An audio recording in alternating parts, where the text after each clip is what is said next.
apa jauh ni tengok 4 polisi. No, anak orang pegah macam Oh, pui birun.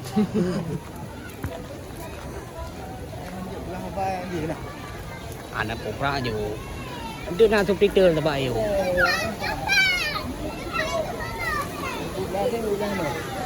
Oh mau yan.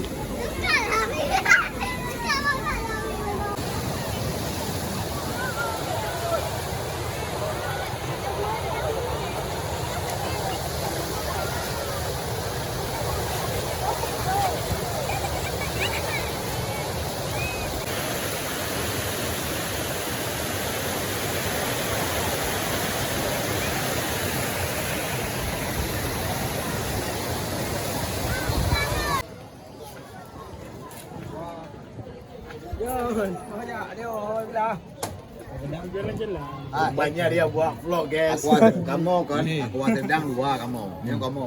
Saya dingin leh, jangan kamu. Kalau tak pergi kilo benda anak kamu. Kau pegah aju baik temah lain. Lu. Aku tidak. Boleh. Selamat sore Pak. Macam oleh. Ya, selamat sore. Jadi untuk sementara kami masih berada di Brayon, Kabupaten Aceh Besar yang bertepatan di Lunga ya.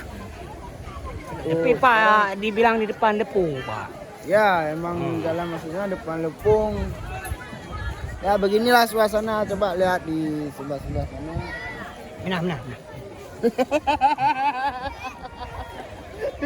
Oh, nyoy keun.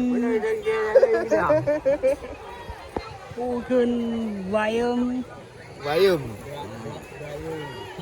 Lumayan lah tempat ni.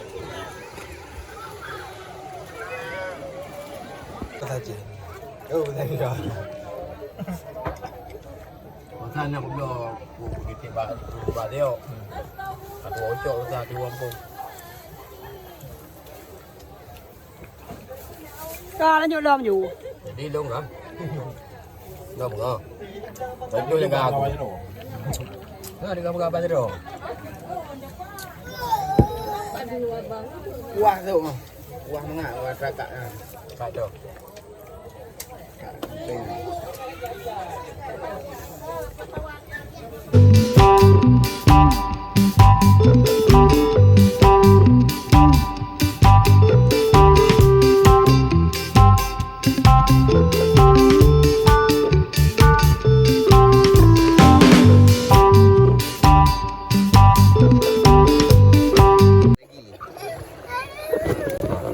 Adik mau benda.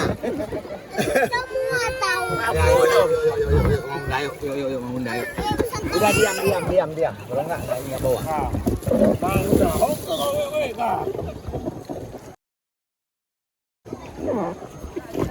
Apa enggak no dalam ini.